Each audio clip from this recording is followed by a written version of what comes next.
Hello.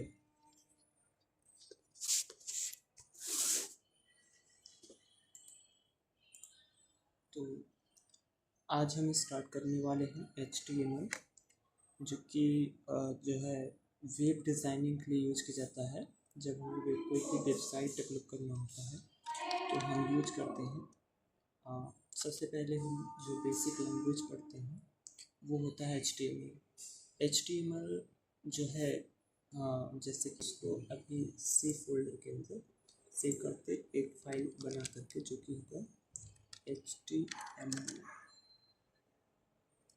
और यहाँ inter करते हैं। और इस फाइल में हम जो फाइल नाम होगा यहाँ पर index.html मेंशन करेंगे और क्रिएट फाइल पर क्लिक करेंगे।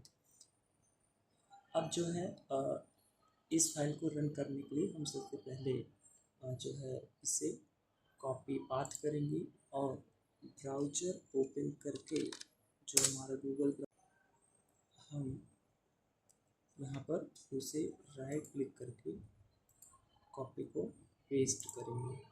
सॉरी, यहाँ पर फिर से लेंगे और राइट क्लिक करेंगे, पेस्ट करेंगे, इंटर करेंगे।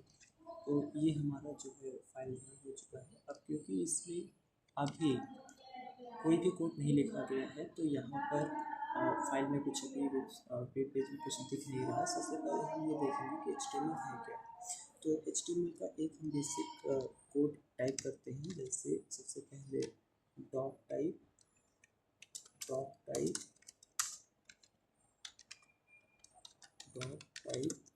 HTML इंटर करेंगे और फिर हम यहाँ पर HTML स्टार्ट करेंगे और क्लोज करेंगे।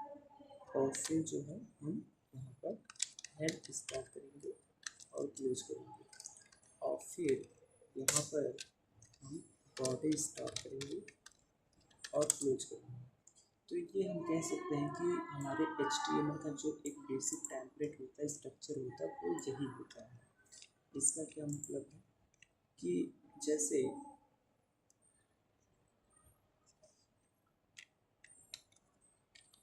यहाँ पर हमारा जो बेसिक HTML स्ट्रक्चर है वो यही है कि जहाँ पर हम सबसे पहले अपने HTML के डॉक टाइप मीन्स वर्जन को डिफाइन करते हैं कि हम HTML के किस वर्जन को यूज कर रहे हैं। फिर इसके बाद हम HTML जो है टैग को यूज करेंगे। और क्योंकि HTML में और कुछ नहीं बल्कि जो है कुछ ये टैग्स होते हैं, और सबसे जो पेरेंट टैग होता है वो होता है HTML। तो क्योंकि हमारा जितना भी जो भी डॉक्यूमेंट होगा वो सभी HTML के अंतर्गत ही होगा। तो इसमें जो हमारे HTML पेरेंट टैग हो गया, और इसके अंदर दो चाइल्ड टैग होते हैं, जो कि पहला एक हेड होता है और दूसरा बॉडी टैग होता है। हेड टैग क्या होता है कि हेड टैग का काम होता है कि अगर हमें कुछ भी फाइल के इंफॉर्मेशन, कुछ एक्स्ट्रा बिट ऑफ इंफॉर्मेशन देना है फाइल के बारे में, वो चीज़ हम हेड में लिखते हैं, जो कि हेडर फाइल भी होता है। तो जैसे सपोज करिए एक एग्जांपल, जैसे कि टाइटल टैग का यूज ये है कि जब हम किसी वेबसाइट को ओपन करते हैं तो वेबसाइट में जो टाइटल लिखा गया होता है, जैसे कि यहाँ पर index.html लिखा गया है, तो इसका मतलब कि जो है यहाँ पर हम टाइटल डिफाइन करते हैं कि जैसे हमने लिखा होम पेज, तो इसे हम लिखते हैं होम पेज। तो ये हमारा रहा जो है टाइटल। तो इसी तरह से हम बहुत सारे इंफॉर्मेशन को मेंशन करते हैं, जैसे कि कोई होता है। इसी तरह से यदि हमें अपने फाइल में जावा स्क्रिप्ट को ऐड करना है तो हम स्क्रिप्ट ऐड करते हैं, और हमें अपने फाइल के बारे में, डॉक्यूमेंट के बारे में कुछ अलग इंफॉर्मेशन देना है, रिस्पॉन्सिव बनाना है, तो इसलिए हम मेटा टैग का यूज़ करते हैं। मेटा टैग तो जो है कई सारे टैग हैं जो कि एक टैग के अंतर्गत होता है। तो ये HTML का पेरेंट टैग का एक चाइल्ड टैग है, और जो कि हमने इसके अंतर्गत एक टाइटल टैग को देखा। अब इसके बाद हम दूसरा चाइल्ड टैग देखते हैं, जो कि बॉडी टैग है, जो कि सबसे इम्पॉर्टेंट है। ये ऐसे क्यों इम्पॉर्टेंट, ये इसलिए है कि जो भी हमारे जितने भी कोड लिखे जाते हैं, जो हमें वेब पेज पर डिस्प्ले होता है यहाँ पर, वो सभी कोड जो है बॉडी टैग के अंदर लिखा जाता है कि जैसे हमने एक फॉर एग्जाम्पल अभी हम इसको इसमें लिख किया है, सपोज दैट हमने लिखा हेलो वर्ल्ड, तो हमने ये लिखा हेलो वर्ल्ड, हेलो वर्ल्ड, तो यहाँ पर या हम कोई हेलो लिख देते हैं।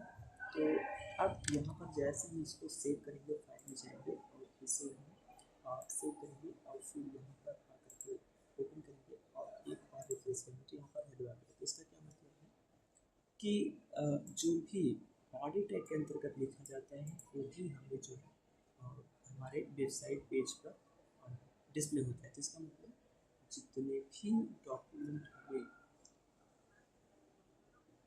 तो अभी हमने देखा था कि जो है HTML के जो सेकेंड टैग है वो है बॉडी टैग। बॉडी टैग का काम होता है कि जैसे हमें जो भी डेटा, जो भी कंटेंट हमें अपने वेब पेज पर दिखाना होता है, शो कराना होता है, उन सभी कंटेंट को हम टैग की हेल्प से जो है उन्हें बॉडी टैग के अंदर हम लिखते हैं। तो इसका मतलब है कि यदि हमें कोई भी कंटेंट यदि वेब पेज पर शो कराना है तो वो जो टैग होगा, जो कंटेंट होगा, वो हमेशा बॉडी टैग के अंदर ही लिखा जाएगा। एक सबसे बड़ी कंफ्यूजन जो होती है वो ये होता है कि सपोज करिए कि हमने एक फाइल बनाया जहाँ पर हमने एक बार एक डिस्प्ले कर दिया, एक एग्जांपल या एक कोई भी टैग लिखकर के डिस्प्ले किया, फिर हमें लगता है कि यदि हमें कोई दूसरा टैग बनाना है तो या कंटेंट राइट करना है या डिस्प्ले करवाना है, तो उसके लिए हम क्या करते हैं, फिर से बॉडी टैग को दूसरी बार हम डिफाइन करने लगते हैं। तो ऐसा नहीं है, ये हमारे पूरे डॉक्यूमेंट में, पूरे HTML फाइल में वो एक कंप्लीट वेबसाइट हो सकती है जहाँ पर हज़ारों लाइन के कोड हो सकते हैं। तो इन हज़ार लाइन के कोड में जो हमारे टेम्पलेट होते हैं, बेसिक स्ट्रक्चर होता है HTML का, वो केवल हम एक ही बार लिखा जाएगा, कहीं भी वो रिपीट नहीं होगा। जैसे HTML केवल ओपनिंग होगा और क्लोजिंग होगा, हेड टैग ओपनिंग होगा, क्लोजिंग होगा, बॉडी टैग ओपन होगा, क्लोज होगा। तो आपने जैसे कि समझा कि हमें जो कंटेंट वेब पेज पर शो कराना है उन सभी कंटेंट को हम बॉडी टैग के अंदर लिखते हैं with the help of tag. अब सबसे पहले हम ये देखते हैं कि हमारे जो हमें जो पढ़ना है या हमारे जो टैग्स होते हैं वो एक्चुअल कितने टाइप्स के होते हैं। तो हमने जैसे आपको बताया कि जो HTML होता है वो और कुछ नहीं बल्कि एक प्लेन टेक्स्ट होता है जो कि रेंडर होता है मार्कअप लैंग्वेज, जो ब्राउज़र के द्वारा रेंडर किया जाता है और फिर एक वेबसाइट के फॉर्म में शो होता है। तो इस तरह हम ये देख रहे हैं कि सबसे पहले अब हम ये देखेंगे कि हमारे जो टैग होते हैं वो कितने टाइप्स के होते हैं। तो जो टैग होते हैं वो दो टाइप्स के होते हैं। पहला होता, तो जैसे कि हमने बात किया कि जो हमारे टैग होते हैं वो दो टाइप्स के होते हैं, जो कि पहला होता है कंटेनर टाइप टैग, कंटेनर, और दूसरा होता है एम्प्टी। कंटेनर क्या होता है, ऐसे टैग जो स्टार्ट टैग और क्लोजिंग टैग दोनों का यूज करते हैं या इंक्लूड होते हैं, जिसमें स्टार्टिंग टैग, सपोज करिए कि हमने H1 को स्टार्ट किया और क्लोज किया, तो इसको हम कह सकते हैं ये कंटेनर टाइप टैग है, जहाँ पर those types of tag which include its starting tag and closing tag, that is called container type tag. तो मतलब कि कंटेनर टाइप टैग कौन से होते हैं, ऐसे टैग जो ओपन हो और क्लोज हो उन्हें कंटेनर टाइप टैग कहते हैं। और कुछ टैग, जो दूसरा टाइप टैग है वो है एम्प्टी टैग। ऐसे टैग जो केवल जो है ओपनिंग टैग इंक्लूड होते हैं उन्हें हम एम्प्टी टैग कहते हैं। जैसे कि सपोज करिए कि हमारे पास कुछ ऐसे टैग होते हैं जो केवल ओपनिंग होते हैं। सपोज करिए कि इनपुट टैग, जो इनपुट टैग होता है ये केवल ओपनिंग होता है, इसमें कहीं भी क्लोजिंग नहीं होता है, ये सिर्फ क्लोज होता है। इसी तरह से हमारे पास जो है जैसे कि HR टैग जो कि केवल ओपन होता है, जैसे कि PR टैग। इसी तरह से हमारे पास बहुत सारे टैग होते हैं। तो पूरे HTML में हम जो पढ़ने वाले हैं वो केवल HTML के टैग और उनके पर्टिकुलर एट्रीब्यूट पढ़ने वाले हैं। तो HTML में केवल हम दो ही चीज़ पढ़ते हैं, एक होता है टैग और दूसरा होता है एट्रीब्यूट। एट्रीब्यूट जो होता है वो पर्टिकुलर टैग के बेस पर लगाया जाता है, जो कि उसके उस टैग के कुछ bit of information, extra bit of information provide करने के लिए किया जाता है। तो सबसे पहले हम ये देखने वाले हैं कि हमारे जो एट्रीब्यूट है, या सबसे पहले हम ये देख लेते हैं कि हमारे जो बेसिक टैग हैं उनका काम क्या है। तो जैसे कि हमने सबसे पहले ये बता ही दिया था, और अब हम चलते हैं जो है यहाँ पर सबसे पहले अब हम देखेंगे, स्टार्ट करेंगे बॉडी टैग को। तो बॉडी टैग से हम स्टार्ट करेंगे। बॉडी टैग में हमने आपको बताया कि जो है, जो कि आपको कंटेंट वेब पेज पर शो करना होता है, वो हम टाइप करते हैं या हम राइट करते हैं जो है बॉडी टैग के अंदर। तो सबसे पहले अब हम स्टार्ट करेंगे बॉडी टैग। बॉडी टैग क्या होता है? Body tag define the document's body. Various markup element are allowed within the body to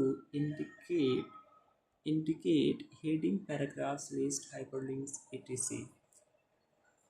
तो सबसे पहले यहाँ पर हम बॉडी टैग के अंतर्गत कुछ एट्रीब्यूट्स को पढ़ेंगे। एट्रीब्यूट क्या होते हैं? ये एट्रीब्यूट किसी भी टैग के बारे में कुछ एक्स्ट्रा इन्फॉर्मेशन जब हमें प्रोवाइड करना होता है तो हम यूज करते हैं एट्रीब्यूट।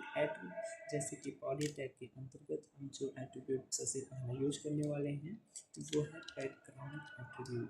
बैकग्राउंड एट्रीब्यूट क्या हम यूज कर सकते हैं? BG colour attribute. BG colour attribute का मतलब है कि जैसे हमें अपने वेब पेज को कलर करना है, किसको भी कलर देना है, तो हम यूज करते हैं बीजी कलर। तो ये जो बीजी कलर है एक्चुअली में इसी को बोला जाता है एट्रीब्यूट। तो ये एट्रीब्यूट है और इसके कुछ वैल्यू होंगे जो कि कलर नेम होगा।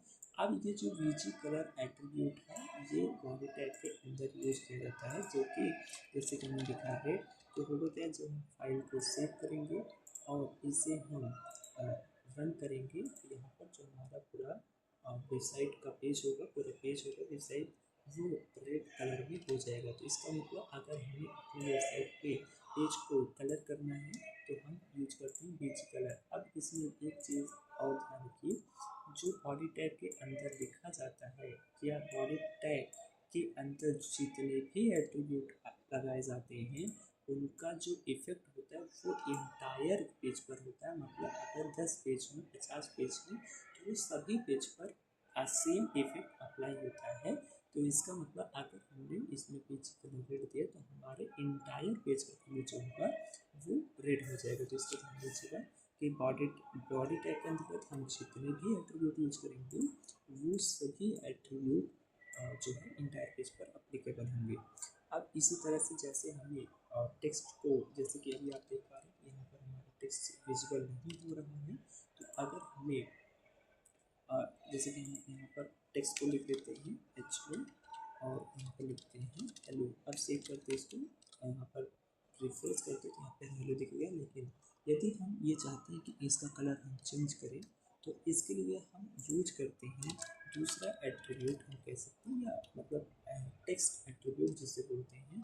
और यहाँ इस टेक्स्ट एट्रीब्यूट में हम जो है इसमें टेक्स्ट का कलर कैसा होगा, क्या कलर देने वाले हैं, हम उसे डिफाइन करते हैं। तो जैसे हमने यहाँ पर वाइट दिया और फाइल को सेव किए और यहाँ पर रिफ्रेश करते हैं। जैसे रिफ्रेश करेंगे हमारे जो कलर होंगे टेक्स्ट के वो वाइट हो जाएंगे। अब इसमें एक चीज़ ध्यान देने वाली बात है, जब हमारे पास कई तरह के जो है टैग के द्वारा लिखे गए कंटेंट होंगे तो इसमें जैसे हमने बताया जो बॉडी टैग के अंदर एट्रीब्यूट यूज होते हैं वो पूरे वेब पेज पर अप्लाई होगा। तो इसका मतलब यहाँ पर जितने भी कंटेंट होंगे या टेक्स्ट होंगे उनका कलर क्या होगा?